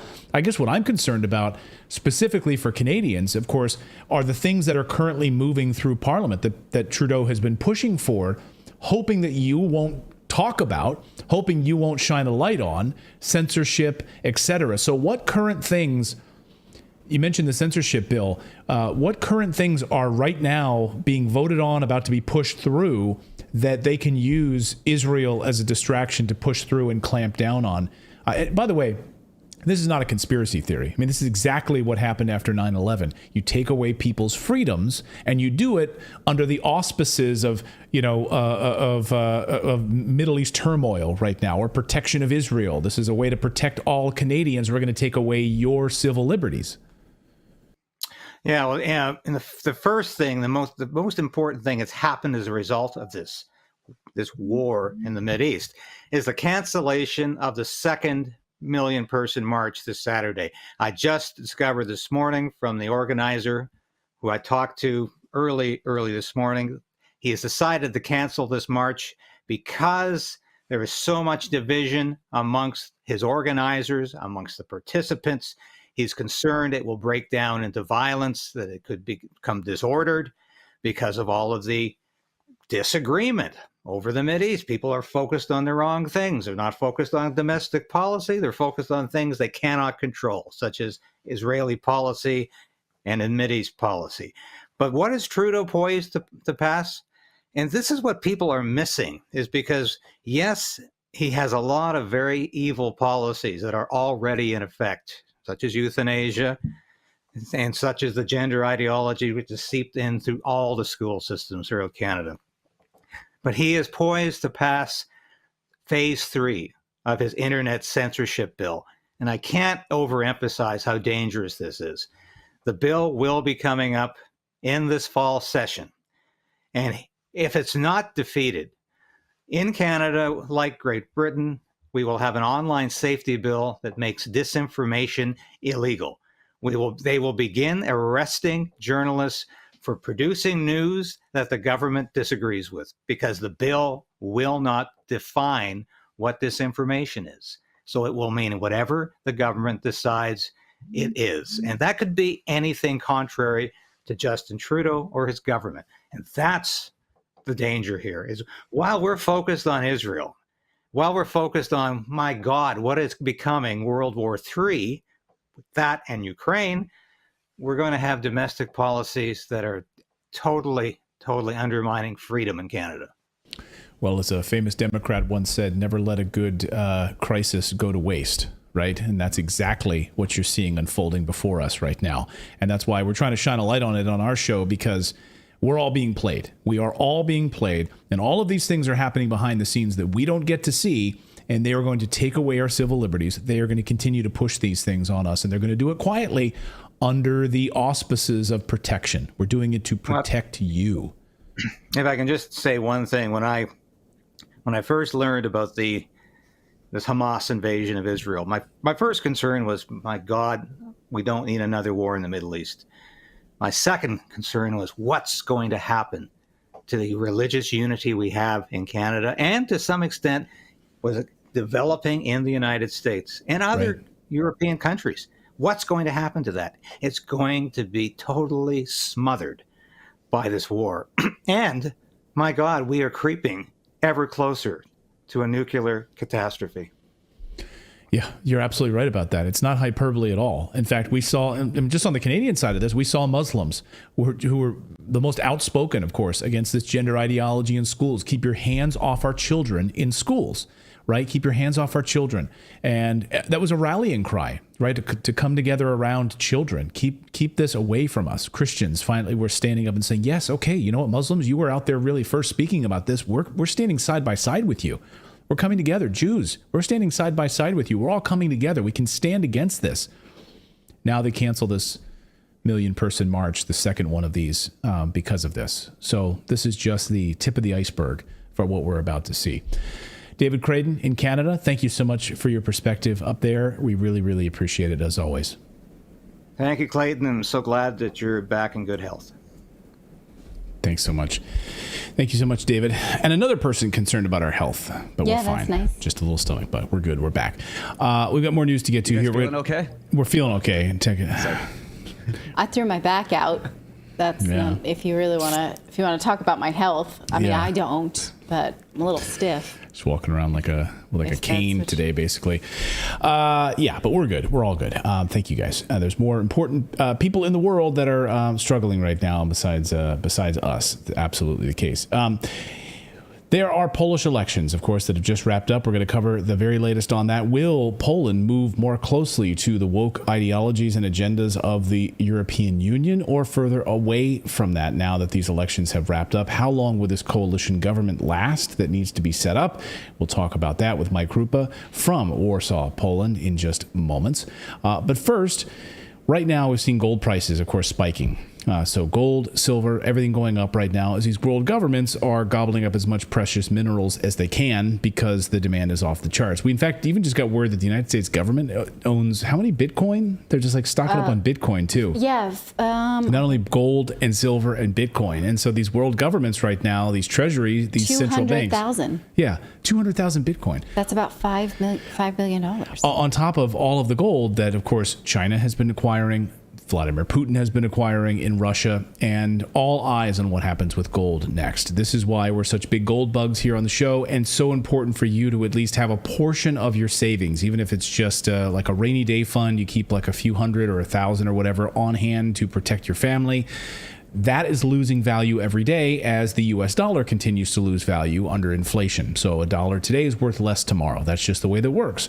$1,000 in your bank account with U.S. currency is worth less next year thanks to inflation. It's simple math, and anyone can do it. That's how it works. The same thing. The size of a Happy Meal at McDonald's doesn't change. It's the same size. The price just skyrockets. But gold is a store of value, is a physical asset that has sustained for 5,000 years, and so has silver.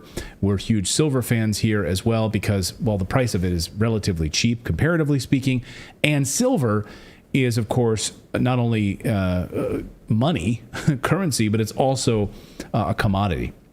And it's used in just about everything as they move towards this green and solar revolution, of course, silver and everything. So anyway, our friends at Lear Capital can help you get set up right now with your own free gold and silver investor guide to see if it's something that will fit for your family. Call them at 1-800-613-3557 or go to learredacted.com. That's the website. We have links in the description below, too, if you need to check them out there. And you can receive right now up to $15,000 in free bonus medals with a qualified purchase. That's right, $15,000 in free bonus medals with a qualified purchase. Call them today and just have a conversation with them to see, how they can help you get set up. You can also get your free gold investors and silver guide just by calling their 800 number, 1-800-613-3557, or go to learredacted.com.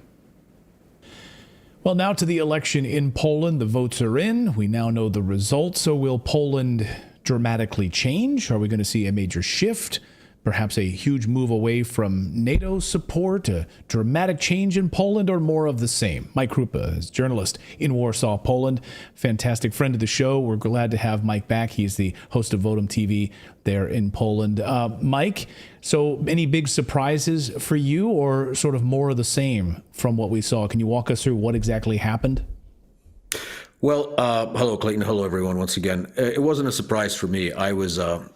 I predicted from some time now that, Law and Justice, the ruling party thus far, would win the elections, but they wouldn't get a majority. So the fundamental question everybody was asking, even last week, was with whom Law and Justice is going to have to form a coalition. Now, most of the observers and analysts were saying that they would most likely form a coalition with the party that is to the right of them. That is a Confederation Party. I spoke about it a few times on your show. However, it turns out that, expectations were very high for Confederation. Some were even estimating back in the spring that they would get about 15% of the vote. It turns out they got just over 7% of the vote, which gives them about 18 MPs right now in the current parliament instead of the projected originally, 50 to 60 MPs. So that's a big blow to Confederation. In order to have a majority in the Polish parliament, you have to have 231 MPs. Peace does not have, Law and Justice does not have that on its own. So what's going to happen now is the three next parties, which are the three main opposition parties, which is the Civic Platform, led by Donald Tusk. Then we have the so-called Third Way, which is basically a sort of conglomerate of these liberal lights and the so-called Peasant Party, so basically a party of farmers, and the hard left, the woke left party, which is called the Left Party basically in Poland. They will most likely be forming a coalition, and they will most likely be governing with Tusk as head of government, as prime minister. So no big surprises for me. The only, surprise for me was I actually did expect Confederation to come out slightly higher. I thought they would get about 9% of the vote. They got just over 7%, as I said. So that's a loss for Law and Justice. It's a loss for Confederation, generally for the right wing in Poland. And we are expected to have a left liberal, very pro-woke and very pro-EU coalition coming up. Were you surprised by that? I mean, it seemed like there, from the outside, maybe there was enormous pushback from sort of woke politics, this alignment with the European Union on a number of different issues, the alignment with NATO, of course, the war in Ukraine. Seems striking here. The problem with the new coalition is that they are just as pro-Ukraine and pro-NATO as Law and Justice, except Law and Justice was a little bit too fanatical. So the current coalition will be slightly less fanatical, but in terms of the general course of the sort of Atlanticist institutions, NATO and the European Union, they're going to toe the line. Except the only thing that might change is they're not going to be asking, for a fight with Russia, maybe as much as Law and Justice did. As a matter of fact, just before we came on, I was actually looking at the government record from the previous prime ministership of Donald Tusk, which was in the years 2007, but 2015. And Tusk, on many occasions, actually articulated a rational policy towards Russia, at least not a policy of let's be the first ones, let's not be the tip of the spear in fighting Russia, which the Law and Justice government obviously was not. They were asking for a fight, basically.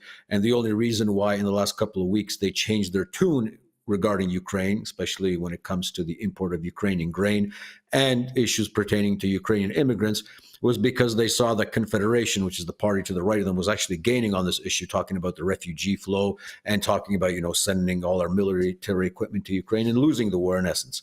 So there was a lot of people that were fed up. Obviously, the turnout, which is interesting, was over 70%. So that's a record after 1989 for Poland. But I think a lot of people were just fed up with 2 terms of the law and justice government, because at some point they really became, enamored with power, and they just didn't care what anybody said about them. They thought they were really going to govern for a 3rd term, and that just made them very arrogant. And a lot of people maybe didn't look so much at the policy specifics as just get them the hell out of there, and we want to see new faces in government. And I think a lot of it was based basically on emotion and not on sound, rational policy analysis. What do you think this means for the Ukrainian refugees in Poland? Any change there on that policy? Because what is the current number, too? We had over close to 3 million Ukrainian refugees that were staying there. The ones that came here and are still here after the ones that came after February 24, 2022, it's estimated about 2 million. So if you take that 2 million plus the 2 million around that were already here before the war, that's going to create about 4 million. I think with the amount of the ones that aren't declared, the ones that are here illegally, you're probably going closer to about 5 million. So I don't think their status quo will change. Sadly, I think what's going to happen right now is we're going to be seeing this policy push for larger multiculturalism in Poland. And I wouldn't be surprised if in light of this, and within a decade's time, we're going to have a Ukrainian minority party in the Polish parliament. And that's when you're going to know that things are really gone down the drain for Poland. But it's interesting because, peace, the law and justice, we call it peace in Poland, they were officially conservative, even though they had the most liberal immigration policy in all of the EU. During their time, more non-EU people came into the EU, to Poland specifically, than in any other European country. And I'm talking about obviously legal immigrants. So despite the rhetoric, the borders were open. The forming coalition is not going to change that, sadly. But I think that will only strengthen the opposition sort of on the streets and possibly give new motivation for anti-immigrationist parties, somewhat like the Confederation, to make new gains in next year's local elections and the elections to the European Union, which are scheduled for June. Last year, we saw Polish citizens lined up with their cars getting coal from power plants that were not even set up to really hand out coal to individual citizens, like taking your hatchback and just filling up the trunk with chunks of coal to try to drive home with. We now know, of course, what's happening in the Middle East. And of course, the push towards clean energy in Poland. This was a big push on the part of Poland. We could see an energy crisis facing Europe and facing Poland into this winter, given what's happened with the Middle East. So, where do the Polish people sit right now on energy supplies, fossil fuels? Can you talk a little bit about what you guys expect to see there as we head into the colder months? The problem with the coalition that's coming in right now is they're even more green than the other party that just lost the election. Now, whereas Law and Justice, they pretended to be very, anti-woke, in the climate agenda and so on and so on. But in terms of signing all the relevant documents in the European Union pertaining to fighting emissions and all that stuff, they signed everything. But then they came back and said, the European Union forced us. Well, the coalition that's coming in right now, they're not going to say that because they're going to willingly sign up to everything of the climate agenda that the EU pushes. So, electric cars and all that stuff and phasing out of coal.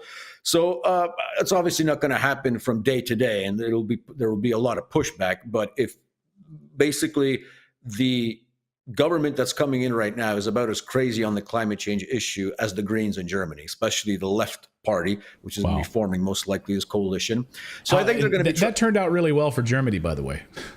Yeah, of course. But, as I said, I'm pretty sure that'll generate a lot of pushback. And I think Tusk is even, enough of a realist to know that, even if you implement these globalist policies, you have to implement them in phases and incrementally, whereas the left is probably going to be pushing very much to implement them quickly. That way you can't, reverse anything once they lose power, which they surely will. As I said, we talked about this before we went on.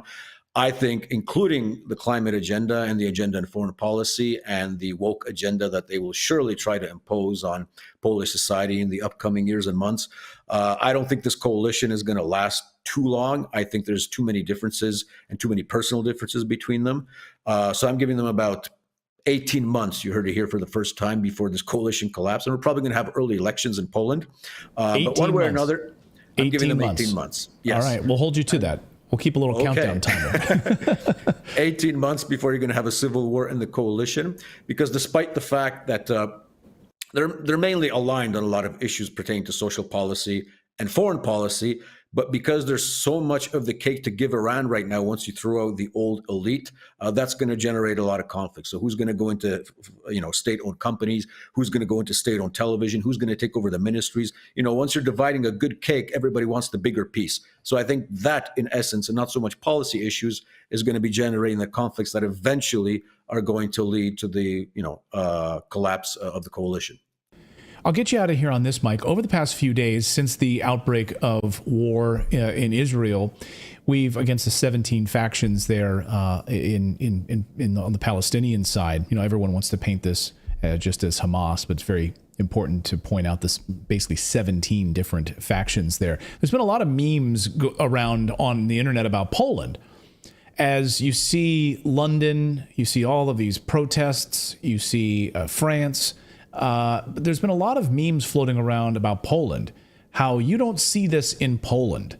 Can you talk about that? Can you address why you would have 2 million Ukrainian refugees, but you don't see the type of perhaps protests and crisis that you're seeing in London and France and other EU countries right now? Well, I've seen the memes on Twitter. I've seen the ones, oh, look, and this is Poland, no Hamas demonstrations, no Palestine organizations, no pro-Palestine demonstrations.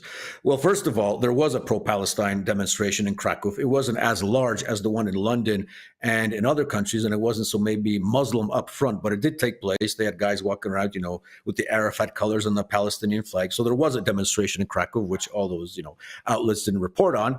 And the second thing is, okay, we might not have a Muslim problem in Poland, but we sure as hell have a Ukrainian problem in Poland. And the same places that are shown in Krakow right now lacking in Muslim demonstrations or pro-Palestine demonstrations, almost every single day since last year, there was a permanent Ukrainian presence beside the statue of Adam Mickiewicz in Krakow Square. Now, Adam Mickiewicz is obviously a famous Polish poet and playwright, and beside his statue, you basically have this gathering of Ukrainians standing with flags, screaming support Azov, support Ukraine. And that was basically on a permanent basis. So after a while, a couple of Polish people got angry. Patriots started protesting against his football hooligans and so on and so on. So I don't know if it's still there, but the Ukrainians are the ones protesting in Poland and making their presence known. So, when I saw the meme for the first time, they say, oh, look, no Hamas demonstrations in Poland. I'm like, yeah, but you have Azov demonstrations in Poland, which pretty much to me amounts to the same thing. So I don't care. The best thing would be to do not to have one or the other, right? So I think it's basically a meme to sort of, it was, I called Jack Posobiec out on this on Twitter. I said, Jack, stop shilling for peace, for the law and justice government. I mean, they're just as pro-immigrant and pro-open borders just to the east, not to the south, because bringing in Muslims on a huge number basis like the Ukrainians will still look bad in the media right now in Poland. It might change with time, but Ukrainians, hey, what the hell? At least they're white, right? And they speak a similar language, but they're as detrimental to our culture, if not more, and to our economy as the masses that would come from the South. So, it's just, as I said, it was just poor shilling for the ruling party. And I understand where they're coming from, a lot of these people. Well, thank you for shining a light on this and telling us the truth here. It's very easy for these memes to travel on the internet very quick, and Jack wants to tweet that kind of stuff, and it makes it seem like that's the truth. But thank you for sharing the actual truth with us here on the show. Mike Krupa, thank you so much for joining us. I know it's been a busy few days with the election there. We appreciate you bringing your insights on what this means for the government going forward. And you heard it here, the Polish government, 18 months. 18 months. That's it. That's all they've got left. We'll see a new government, I guess, in 18 months. Mike, great to see you. Thank you so much. Thank you, guys. Have a good one. God willing. Godspeed. All right, we're going to hold Mike to his 18-month deal to see what happens in the Polish government. Thanks for all of your great comments tonight. Thank you guys for your super chats throughout the show. We really appreciate it. Thanks to all of you who've subscribed for the very first time. Let me know in the chat how many of you are new to the show, how many of you stumbled across us and decided to join us here live for the very first time. If that's you, please let us know. Welcome. Good to see all of you, and please subscribe. We're here live every day at 4 p.m. Eastern Time. So very easy to join us here. 4 p.m. Eastern Time is when we go live. We start the live stream about 30 minutes before that, so we have a countdown. everyone can kind of join up and hang out a little bit. But we usually start promptly at 4 p.m. Eastern time, depending on if I've filled up my coffee and water in time before the show. You can support independent media. You can support our show here. Of course, the show is totally free. You don't have to spend a penny to watch us on Rumble or YouTube. It's a totally free show. But we are supported by you and our sponsors. And if you want to join our Plus Club, you can. We give you access to exclusive content, stuff that you're not going to see anywhere else, plus early access to our redacted conversations, our deeper dive interviews, and other content, plus our own live streams that we're starting internally just for Redacted Plus members.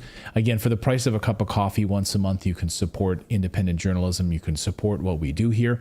Just go to redacted.inc and just sign up there. And again, it's a recurring membership. You can cancel anytime, but if you'd like to support us for the price of a latte or whatever, you can do that once a month and know that that money is being put back right here into this show.